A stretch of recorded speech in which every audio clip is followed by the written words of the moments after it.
Salesforce tutorial on cultivation phases.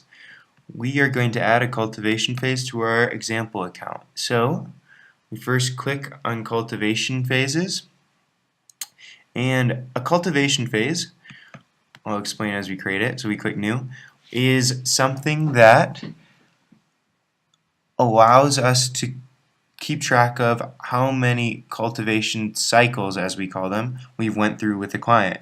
So this is a cultivation phase, means that we have spent a certain amount of time teaching the client new concepts. If it's phase 1, otherwise known as early stage, or an advanced stage and resource activation stage, we are working specifically with a business one-on-one to develop a part of their impact model, their expansion strategies, so on and so forth.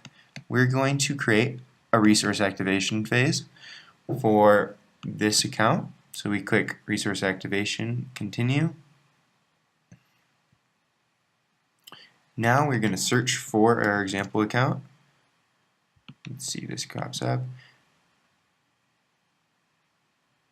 Click the magnifying glass just to make sure that the account is connected. It's a best practice. For the phase, resource activation is otherwise known as phase 3, so we type in 3. We can see a list of what you need to type in if you hover over the question mark. We're not going to add this to a taller de cultivation or a campaign. We'll choose a start date and end date. And then for the rest of the cultivation phase, we only have to type in the services provided and the contract. And for phase 2 and 3, otherwise known as advanced stage and resource activation, these fields are all copied and pasted from the proposal and cultivation exit document that we will complete with the entrepreneur when they begin cultivation.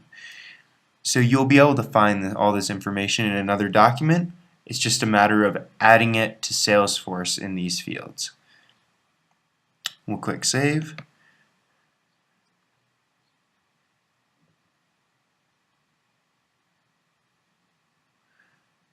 And as we can see, we've created a cultivation phase for the example account. If we click on the account, we can also see that the phase, similar to how the contact was added, a phase, resource activation, has been added to the example account. As simple as that.